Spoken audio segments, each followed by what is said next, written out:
Friends, welcome back to our channel study करिए। और आज हम लोग स्टार्ट कर रहे हैं electric current and its effect, जो कि क्लास 7 का चैप्टर 10 है। इससे पहले के चैप्टर आपने नहीं देखे हों तो आपको चैनल पे प्लेलिस्ट मिल जाएगी जिसमें सारे चैप्टर्स दिए गए हैं, तो जो मर्जी हो वो आप देख सकते हैं। लेकिन इस चैप्टर को स्टार्ट करने से पहले मैं आपको बता दूं कि मैं इसमें कोई भी बकवास लाइन आपको पढ़ के नहीं बताऊंगा जैसे बूझो ने पहली से क्या कहा। हम सिर्फ काम की बात पढ़ेंगे और वो सारी लाइनें पढ़ेंगे जो कि जरूरी हैं। तो चलिए शुरू करते हैं। हमें यहाँ पर एक सर्किट दिया गया है। ये क्या है? एक सर्किट है जिसमें अलग अलग तरीके की चीज़ें जुड़ी हुई हैं। जैसे एक सेल जुड़ा हुआ है, ठीक है, वायर के थ्रू। एक यहाँ पे चाबी है, एक बल्ब है, और ये एक तरीके से स्विच का काम कर रहा है, एक पिन है, ठीक है। तो ये एक क्या बना? एक सर्किट बना है। जब हम अलग अलग चीज़ों को जोड़ के एक कंटिन्यूअस पाथ बनाते हैं, एक ऐसा रास्ता बनाते हैं जिसमें बिजली चल सके, तब हम उसे क्या बोलते हैं? सर्किट बोलते हैं, ठीक है। ये जो हमने इतना तगड़ा डायग्राम बनाया है जिसमें अलग अलग चीज़ों के डायग्राम को ड्रॉ किए हैं, तो एक इसका क्या है? साधारण सा इजी तरीका भी है इन चीज़ों को रिप्रेजेंट करने का। किनको? ये जो अलग अलग इलेक्ट्रिकल कंपोनेंट है इनको रिप्रेजेंट करने का। तो वो कौन सा तरीका है? तो उसको हम बोलते हैं इलेक्ट्रिक कंपोनेंट को उनके सिंबल से रिप्रेजेंट करना, ठीक है ना। हम यहाँ पर जो आपको एक बुक में नीचे टेबल दी गई है उसमें कुछ कॉमन इलेक्ट्रिक कंपोनेंट उनके सिंबल से रिप्रेजेंट किए गए हैं, जो कि मैं अभी आपको दिखाऊंगा। लेकिन आपके पास बुक है तो बुक में भी देख सकते हैं। बुक लेकर बैठेंगे तो आपको ज़्यादा आसानी रहेगी, ज़्यादा अच्छे से समझ में आएगा। अब देखो, ये जो कंपोनेंट है जो आपकी बुक में दिखाए गए हैं उनके सिंबल्स हैं। आप अलग अलग बुक लेंगे तो अलग अलग तरीके से सिंबल्स को दिखाया जा सकता है। लेकिन इस बुक में जो भी सिंबल्स दिखाए गए हैं वो यूज किए गए हैं, वो यहाँ पर दिखाए गए हैं, ठीक है ना। आपको एक बात और पता होगी कि एक जो इलेक्ट्रिक सेल है उसमें एक पॉजिटिव टर्मिनल होता है और एक नेगेटिव टर्मिनल होता है, ठीक है ना। जब आपको बैटरी का सिंबल दिखाया जाएगा तो उसमें एक बड़ी लाइन होगी और एक छोटी लाइन होगी। छोटी लाइन के पीछे भी इस तरीके से डंडी होगी, बड़ी लाइन के पीछे भी डंडी होगी। ये जो बड़ी वाली लाइन है ये प्लस टर्मिनल मतलब पॉजिटिव टर्मिनल को शो करता है, और ये जो छोटी वाली लाइन है नेगेटिव टर्मिनल को शो करता है बैटरी की। आई होप आपको इतनी बातें समझ में आ गई होंगी, ठीक है। आगे बढ़ते हैं, ठीक है ना। स्विच ऑन और ऑफ आप समझते हैं, है ना। स्विच ऑन जब भी आप करते हैं तो बिजली क्या होती है? चालू होती है, ठीक है ना। तो स्विच ऑन का मतलब होता है क्लोज्ड सर्किट, तो ये आपको क्लोज्ड सर्किट का सिंबल है। और स्विच ऑफ का मतलब होता है ओपन सर्किट, जो कि ऐसे दिखाया गया है, ठीक है ना। उसके बाद वायर्स जो भी हम यूज करते हैं अलग अलग कंपोनेंट को सर्किट में कनेक्ट करने के लिए, उन्हें हम लाइन से दिखाते हैं। इस तरीके से लाइन से दिखाते हैं, मतलब ये वायर से कनेक्टेड है, ठीक है। तो इस तरीके से अलग अलग चीज़ें हैं, ठीक है। तो अब यहाँ पे जो भी सिंबल्स, जो भी कंपोनेंट हमको दिए गए हैं, सिंबल्स दिए गए हैं, जो कि आपकी टेबल 10.1 है, इसको देखते हैं। तो सबसे पहले इलेक्ट्रिक सेल दिया गया है जिसमें एक पॉजिटिव टर्मिनल होता है, एक नेगेटिव टर्मिनल, उसका ये सिंबल है। उसके बाद इलेक्ट्रिक बल्ब है, ऑब्वियस सी बात है, आपने देखा है, और उसका ये सिंबल है। ये स्विच है ऑन पोजीशन में, तो ये कुछ इस तरीके से हम ऑन पोजीशन में दिखाते हैं। इसको हम इस तरीके से भी दिखा सकते हैं कि भैया ये स्विच क्या है? ऑन है, ठीक है ना। ये स्विच का ऑफ कंडीशन है। इस आमतौर पे हमने जो सर्किट डायग्राम अपना बनाया था उसमें इस तरीके का था, अभी ऊपर आपने देखा। लेकिन जब स्विच ऑफ होता है तो इस तरीके से भी दिखाते हैं, और कई बुक्स में ऐसे भी दिखाया गया होगा, जैसा कि मैंने अभी यहाँ पर ड्रॉ किया है, ओके। आगे ये क्या है? बैटरी है। बैटरी कब बनती है?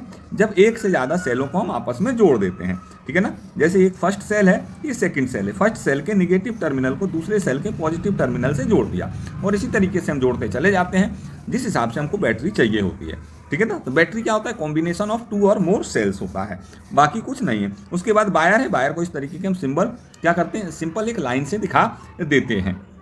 तो आई होप आपको ये सारे के सारे सिंबल्स क्या होंगे? समझ में आ गए होंगे, ठीक है ना। देखो, फॉर सम एक्टिविटी, जब हम कुछ एक्टिविटी करते हैं, we need more than 1 cell, हमें एक से ज़्यादा सेल की जरूरत होती है। So we connect more than 2 cells together, इसीलिए हम 2 से ज़्यादा सेल्स को क्या करते हैं? आपस में कनेक्ट करते हैं। और जब 2 से ज़्यादा सेलों को हम आपस में कनेक्ट करते हैं तो उसे हम क्या कहते हैं? बैटरी कहते हैं। और इस तरीके से कनेक्ट करते हैं such that the positive terminal of 1 cell is connected to the negative terminal of the next cell, and such a combination of 2 और more cell is called the battery. तो इसी तरीके के कॉम्बिनेशन को हम क्या बोलते हैं? बैटरी बोलते हैं। जैसा कि मैंने अभी कुछ देर पहले भी आपको ये बातें बताई थी, ठीक है ना। बहुत सारे डिवाइसेस ऐसे होते हैं, many devices such as torch, transistor, toys, TV, remote control use battery. इन सब में क्या होता है? बैटरी का यूज होता है। However in some of this devices the electric cell are not always placed one after other, ठीक है ना। तो कभी कभी ऐसा भी होता है कि इसमें क्या होता है ये जो भी जिसमें बैटरीज यूज होती हैं, इसमें सेल्स को हम एक दूसरे के पीछे नहीं लगाते हैं, ठीक है ना। कभी कभी हम साइड बाय साइड भी लगाते हैं, ठीक है। तो ऐसा क्यों होता है, तो आप जब उसके अंदर देखोगे ना जिसमें हम बैटरी लगाते हैं, तो उसका कुछ इस हिसाब से होता है उसका अरेंजमेंट कि हमेशा चाहे जैसे लगाओ साइड बाय साइड लगाओ, चाहे एक के पीछे एक लगाओ, हमेशा पॉजिटिव टर्मिनल ही नेगेटिव से कनेक्ट होगा, जैसा कि मैं अभी आपको एक पिक्चर में दिखाऊंगा, ठीक है ना। तो वो कैसे होता है आप यहाँ पे देख सकते हैं। देखो, यदि हम साइड बाय साइड लगाते हैं तो उसके अंदर का जो कनेक्शन होता है कुछ इस तरीके से होता है। वहाँ पे एक ऑलरेडी बना हुआ आपको क्या मिलता है, कोई स्ट्रक्चर मिलता है जिसमें हम बैटरी लगते हैं, लेकिन उसमें कनेक्शन कुछ इस तरीके से होता है कि फर्स्ट सेल का नेगेटिव टर्मिनल दूसरे सेल के पॉजिटिव टर्मिनल से ही कनेक्ट होता है, ठीक है ना। हम लोग घर पे भी बना सकते हैं क्या चीज़, बैटरी को, हाँ, मतलब एक से ज़्यादा सेल को आपस में कनेक्ट कर सकते हैं, ठीक है ना। जिसके लिए मार्केट में सेल होल्डर मिलता है, हम इसे भी लिख सकते हैं इस तरीके से, या ऐसा भी सेल होल्डर मिलता है। इसमें आप क्या करेंगे, साइड बाय साइड रखेंगे, ठीक है ना। तो जिसमें यदि आपका यहाँ पे क्या होगा, प्लस होगा, तो दूसरी तरफ यहाँ पे आपको माइनस लगाना होता है। तो आई होप आपको इतनी बातें समझ में आ गई होंगी। और लेट अस रीड, जो भी हमने पढ़ा समझा, तो इसको हम पढ़ लेते हैं। इसमें क्या कहा गया है, सो इट इज़ नेसेसरी, क्या जब आप भी कोई होल्डर बनाओ घर पे, तो नेसेसरी है कि the positive terminal of one cell is connected to the negative terminal of next cell, कि जो भी पॉजिटिव टर्मिनल है बैटरी का वो दूसरे सेल के नेगेटिव टर्मिनल से ही कनेक्ट हो, ठीक है ना। इस बात का आपको क्या रखना है, ध्यान रखना है, ओके। अब आगे बढ़ते हैं, ठीक है ना। सो एक और एक्टिविटी है, वैसे आपके घरों पे आपने यदि गाड़ियां वाहन वगैरह होंगे तो उसमें भी बैटरी लगी होती है, जो कि कुछ इस तरीके की दिखती है। आजकल तो घरों में क्या होता है, इन्वर्टर होता है, तो उसमें भी बैटरी लगी होती है। तो क्या ये बैटरी भी सेल से बनी हुई होती है, तो बिल्कुल क्वेश्चन यही है कि क्या ये सेल से बनी होती है, तो इसका आंसर है हाँ, इसमें भी बहुत सारे सेल्स आपस में कनेक्टेड होते हैं, ठीक है ना। तो आगे बढ़ते हैं। तो क्या होता है, जो भी सर्किट डायग्राम होता है उसको हम सिंबल्स से की हेल्प से बड़ी आसानी से बना सकते हैं। We generally represent an electric circuit by its circuit diagram, ठीक है। और हम आम तौर पे जो भी इलेक्ट्रिक सर्किट है उसको उसके सर्किट डायग्राम से ही रिप्रेजेंट करते हैं। अब देखो, किसी भी इलेक्ट्रिक सर्किट में बल्ब तभी ग्लो होगा जबकि स्विच क्या होगा, ऑन पोजीशन में होगा, ठीक है। मतलब इसका ये हुआ कि इलेक्ट्रिक सर्किट क्या होगा, आपका क्लोज्ड होगा, तभी आपका बल्ब क्या होगा, ग्लो होगा। जैसे कि यहाँ पर आपको एक क्या दिया गया है, सर्किट शो किया गया है, जिसमें एक बैटरी लगी है, एक स्विच लगा है और एक बल्ब लगा है। यहाँ पे ये बल्ब ग्लो कर रहा है क्योंकि ये सर्किट क्या है, कंप्लीट है, मतलब स्विच ऑन है, ठीक है। स्विच ऑन को हम सर्किट कंप्लीट भी बोलते हैं। यदि इसी को हम सिंबल्स की हेल्प से बनाएंगे तो ये कुछ इस तरीके से बनेगा, ठीक है ना, जिसमें बल्ब ग्लो कर रहा होगा और यहाँ पे जो है स्विच ऑन दिखा रहा है, मतलब सर्किट क्लोज्ड है। ये आपका क्या है, बैटरी है, ठीक है। तो इतनी बातें आपको ने देखी। अब नोटिस दैट की और switch can be placed anywhere in the circuit. अब सर्किट के अंदर हम स्विच को कहीं भी लगा सकते हैं। When the switch is in the on position, the circuit from the positive terminal of battery to the negative terminal of is complete. तो जब भी स्विच ऑन होता है, मतलब सर्किट क्लोज्ड होता है, तब पॉजिटिव टर्मिनल से बैटरी के नेगेटिव टर्मिनल तक का जो सर्किट है वो कंप्लीट होता है, ठीक है। The circuit is then set to be close. तब हम उस सर्किट को बोलते हैं कि वो क्लोज है, और उसी कंडीशन में आपका करंट फ्लो होता है, and current flow through the out the circuit instantly. When the switch is off, जब स्विच ऑफ होता है, ठीक है ना, the circuit is incomplete, circuit incomplete होता है, it is set to be open. तो कहते हैं कि सर्किट ओपन है, means to say no current flow through any part of the circuit. तो सर्किट में कोई भी क्या होगा, करंट फ्लो नहीं होगा। Now in the bulb there is a thin wire called filament. जो आपका क्या होता है, बल्ब होता है, उसमें थिन वायर होता है, उस थिन वायर को हम क्या बोलते हैं, फिलामेंट बोलते हैं। विच ग्लोस ओनली व्हेन, और वो ग्लो करता है, मतलब चमकता है। कब चमकता है, जबकि when electric current passes through it, जब इलेक्ट्रिक करंट उससे पास होता है। When the bulb get fuse, जब बल्ब फ्यूज हो जाता है तो इट्स फिलामेंट इज ब्रोकन, तब उसका फिलामेंट ब्रोक हो जाता है, मतलब सर्किट टूट जाता है, ठीक है ना। अब यहाँ पे एक कॉशन, मतलब एक आपका प्रिकॉशन बताया गया है, आपको सावधानी क्या बरतनी होती है। Never touch a lighted electric bulb connected to the mains. कभी भी इलेक्ट्रिक बल्ब को हमें नहीं छूना चाहिए जो कि मेन से कनेक्टेड है, ठीक है। It may be very hot और एंड योर हैंड में गेट बर्न्ड बैडली। आपका हाथ जल सकता है क्योंकि ये बहुत ज़्यादा गर्म हो सकता है।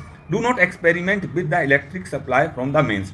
कभी भी हमें कोई भी एक्सपेरिमेंट, जो घरों में बिजली आती है, कनेक्शन आता है, उससे नहीं करना चाहिए।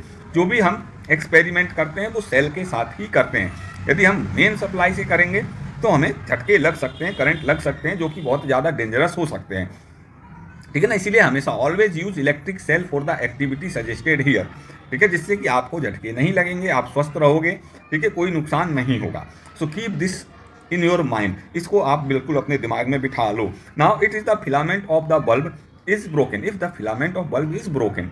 ठीक है, book the circuit is complete, तो जैसे कि मैंने बताया नहीं होगा। क्यों? क्योंकि सर्किट टूट गया तो इलेक्ट्रिसिटी का सप्लाई कंटिन्यूस नहीं रहेगा, मतलब सर्किट ब्रोकन नहीं रहेगा। आपने अक्सर देखा होगा, क्या देखा होगा? You might have notice that glowing electric bulb become warm, जो भी बल्ब होता है, जो जल रहा होता है, वो गर्म हो जाता है। बट ऐसा क्यों होता है? क्यों? क्योंकि जो बिजली होती है उसकी कुछ मात्रा इसमें हीट में कन्वर्ट हो जाती है, और इसी विषय में अब हम पढ़ेंगे। अपनी नेक्स्ट हेडिंग है heating effect of electric current. ठीक है, इसके लिए एक एक्टिविटी भी सजेस्ट आपको की गई है। Take an electric cell, a bulb, a switch and connecting wire, make an electric circuit, एक इलेक्ट्रिक सर्किट बनाना है। This activity has to be done using only cell, activity हमेशा आपको सेल को यूज करते हुए करना है। Keep the switch in the off position, switch को आपको ऑफ पोजिशन में रखना है। डज द बल्ब ग्लो, नहीं करेगा, ऑब्वियस सी बात है, स्विच ऑफ है तो नहीं करेगा। टच द बल्ब, बल्ब को इस समय टच करके देखेंगे तो उसमें वो गर्म नहीं होगा। Now switch on the position, switch electric switch to the on position, अब जो भी है स्विच को आपको ऑन पोजिशन में करना है, तो ऑन कर देना है। Let the bulb glow for a minute, अब बल्ब को 1 मिनट तक जलने दो। नाउ टच इट, अब उसको टच करके देखो, आपको कुछ अंतर दिखा? यस, अब बल्ब जो होगा अब गर्म हो गया होगा। So after moving the switch back two of position, अब फिर से उसको ऑफ कर दो और कुछ देर के बाद फिर टच करो, तब आपको बल्ब पहले से ठंडा महसूस दिखाई देगा। ठीक है ना। एक और एक्टिविटी दी गई है भैया, मेक ए सर्किट, एक सर्किट बनाना है, जैसा कि हमको दिखाया गया है। इसमें 10 मीटर लॉन्ग नाइक्रोम वायर लेना है, 10 मीटर लॉन्ग आपका नाइक्रोम वायर है। इसको हमें 2 नेल्स मतलब कील से हमें क्या कर देना है? कनेक्ट कर देना है। अब इसको इन दोनों कीलों को बैटरी के अलग अलग टर्मिनल से, ठीक है, एक कील को हमने बैटरी के पॉजिटिव टर्मिनल से कनेक्ट कर दिया और दूसरे को हमने बैटरी के नेगेटिव टर्मिनल से हमने क्या कर दिया? कनेक्ट कर दिया, और बीच में एक स्विच लगा दिया। ठीक है, अब उसके बाद आप स्विच को क्या करेंगे? अभी स्विच ऑफ पोजीशन में है, अब वायर को टच करके देख सकते हो, आपको कुछ नहीं होगा। ठीक है ना। स्विच को क्या करेंगे? ऑफ करके देख लेंगे। जब स्विच ऑफ है तब उसको टच करके देखेंगे, कुछ नहीं हुआ। लेकिन कुछ ऑन करने के बाद जब आप कुछ देर के बाद इसे टच करोगे, ठीक है, तो ये कैसा हो जाएगा? गर्म हो जाएगा। ठीक है ना। इसको ज़्यादा देर तक होल्ड करने की ज़रूरत नहीं है। ठीक है ना, बस हल्का सा टच करके देख लेना। आप स्विच ऑफ कर देना। स्विच ऑफ करने के बाद आप देखोगे कि वो कुछ समय बाद ठंडा हो गया। सो वायर हमने पाया कि जब भी उसमें से इलेक्ट्रिक करंट फ्लो होता है तो वो क्या होता है? गर्म हो जाता है। The wire get hot when the electric current passes through it, and this is the heating effect of electric current. और इसी को हम क्या बोलते हैं? Heating effect of electric current बोलते हैं। तो आप इसको डिफाइन कैसे करोगे? So when the electric current is passes through a conductor, ठीक है ना, some amount of electricity is converted into heat and this is known as the heating effect of current। I hope आपको बात समझ में आ गई होगी। और इसी हीटिंग इफेक्ट का यूज़ करके हमारे घरों में बहुत सारे अप्लायंस होते हैं जो चलते हैं, जैसे कि यहाँ पर हीटर दिखाया गया है, सर्दियों में आप यूज कर सकते हैं या करते होंगे। आयरन भी होता है, वो भी आपका इसी तरीके से चलता है। अब इसमें ये जो चीज़ ग्लो कर रही है, ठीक है ना, रेड हॉट, इसको हम बोलते हैं एलिमेंट। क्या बोलते हैं? एलिमेंट या कॉइल। ठीक है ना। सो आपने यहाँ पे क्या लिखा? You might have seen electric room heater और electric heater used for cooking. All of this contain a coil of wire, this coil of wire is called element. ठीक है ना। When this appliances are switched on after, ठीक है, जब in electrical appliances को हम क्या करते हैं? स्विच ऑन करते हैं। ठीक है ना। तो स्विच ऑन करते हैं तो आपका होता क्या है? तो जब भी आप इन्हें स्विच ऑन करते हैं तो कनेक्टिंग द इलेक्ट्रिक सप्लाई से कनेक्ट करके there element become red hot, इनका एलिमेंट जो होता है क्या हो जाता है? गर्म हो जाता है, गिव आउट हीट, और क्या देता है आपको? हीट देता है। The amount of heat produced in the wire depends on it's material, और कोई भी मटेरियल जो है, ठीक है, कोई भी जो भी आपने उसमें लगाया है, तार वगैरह, ठीक है, या एलिमेंट जो भी आपने यूज़ किया है, उसका जो कितना हीट देगा वो उसके मटेरियल पे डिपेंड करता है। ठीक है ना। मतलब heating effect depend on the material of element.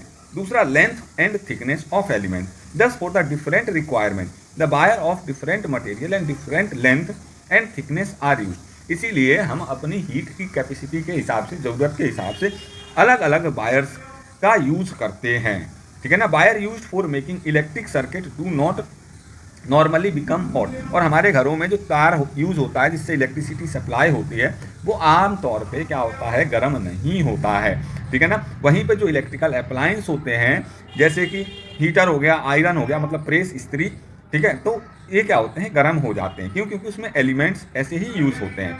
So the element of some electric appliance become so hot that they are easily visible. The filament of, ये जो बल्ब है ना, ये इस बल्ब के अंदर ये जो चमकती हुई चीज़ दिखाई दे रही है इसे हम बोलते हैं फिलामेंट। तो ये जो फिलामेंट होता है किसका, बल्ब का, ये किससे बना हुआ होता है, तो ये आपका एक अलग मटेरियल से बना हुआ होता है जिसे हम टंगस्टन बोलते हैं, ठीक है ना। गेट हीटेड सच दैट, ये इतना हीट हो जाता है, सच दैट द हाई टेम्परेचर, उसका टेम्परेचर बहुत बढ़ जाता है, एंड इट स्टार्ट्स ग्लोइंग, और ये क्या होता है, ग्लो करना शुरू कर देता है। If large current passes through it the wire में बी सो हॉट, यदि बहुत ज़्यादा करंट को पास करें तो वायर बहुत ज़्यादा गर्म हो जाएगा, मतलब ये फिलामेंट बहुत ज़्यादा गर्म हो जाएगा और मेल्ट होकर और ब्रेक हो जाएगा ना। अब हमें कुछ और एक्टिविटी दी हुई है, ठीक है। अब क्या होता है, कई बार हमारे एक्टिविटी दी हुई है जिसका कुछ हिस्सा मैं छोड़ रहा हूँ, ठीक है ना, ये इतना हिस्सा मैं छोड़ रहा हूँ, बाकी मेन बात बताता हूँ। तो देखो क्या होता है, हमारे घरों में कई बार बिजली ज़्यादा आने लगती है, तब क्या होता है, हमारे घर के काफ़ी सारे अप्लाइंसेस जो होते हैं जैसे टीवी हो गया, फ्रिज हो गया, कूलर हो गया, ये सब फ्यूज़ हो जाते हैं, फूक जाते हैं, ठीक है, देसी भाषा में कहते हैं फूक जाते हैं, मतलब ख़राब हो जाते हैं। लेकिन हम घरों में कुछ सेफ्टी डिवाइस लगा सकते हैं जो कि क्या होता है, ज़्यादा करंट जब आता है तो वो क्या हो जाते हैं, फ्यूज़ हो जाते हैं, मतलब मेल्ट हो जाते हैं। इस तरीके के सेफ्टी डिवाइसेस को हम क्या बोलते हैं, फ्यूज़ बोलते हैं। So wire are made from some special material, melt quickly and break when the large electric current are pass through them, this wire are used for making fuse. तो देखो कुछ क्या होते हैं, स्पेशल मटेरियल के बने हुए वायर्स होते हैं, जब उसमें लार्ज करंट, मतलब एक लिमिट से ज़्यादा करंट पास होती है तो वो क्या हो जाते हैं, गर्म होकर पिघल कर टूट जाते हैं, और ऐसे वायर्स का यूज़ हम इलेक्ट्रिक फ्यूज़ बनाने में करते हैं। सो इन ऑल, कुल मिला जुला के आप ऐसा बोल सकते हो, in all building fuse are inserted in all the electric circuit, जितने भी इलेक्ट्रिक सर्किट होते हैं हम सब में फ्यूज़ लगाते हैं। ये जो है ये भी क्या है, फ्यूज़ है, जो हमारे घर के मेन सर्किट में लगा होता है, ठीक है। ये जो अलग अलग अप्लाइंसेस में ये फ्यूज़ लगा होता है, this is also a fuse, ये अलग अलग अप्लाइंसेस में लगा होता है। इनकी क्या होती है, there is a maximum limit on current which can safely flow through the circuit. अब इनकी एक मैक्सिमम लिमिट होती है करंट की कि भाई इतना करंट ही इनसे सेफली फ्लो हो सकता है, जब करंट की मात्रा उससे एक्सीड होती है। If by accident the current exceeded if this safe limit the wire, क्या होता है, यदि सेफ लिमिट से करंट क्या होता है, एक्सीड होता है, तो वायर क्या हो जाता है, ओवर हीट हो जाता है और टूट जाता है, may cause fire. If a proper fuse is there in the circuit it will blow off, तो यदि उसमें सर्किट में प्रॉपर क्या होगा, फ्यूज होगा, तो वो ब्लो ऑफ हो जाएगा, पिघल जाएगा और सर्किट ब्लो हो जाएगा, टूट जाएगा, जिससे क्या होगा, हमारे घर के अप्लाइंसेस को कोई फर्क नहीं पड़ेगा। सो ए फ्यूज इज दस ए सेफ्टी डिवाइस, इस तरीके से फ्यूज क्या है, एक सेफ्टी डिवाइस है, ठीक है ना, जो कि क्या करता है, prevent damage of electric circuit from possible wire, possible wire से इलेक्ट्रिक सर्किट को, मतलब पॉसिबल डैमेज से हमको क्या करता है, बचाता है हमारे इलेक्ट्रिकल डिवाइसेस को। बाकी करेंगे नेक्स्ट पार्ट में। तो अभी तक यदि आपने लाइक नहीं किया हो तो ज़रूर लाइक कर दें।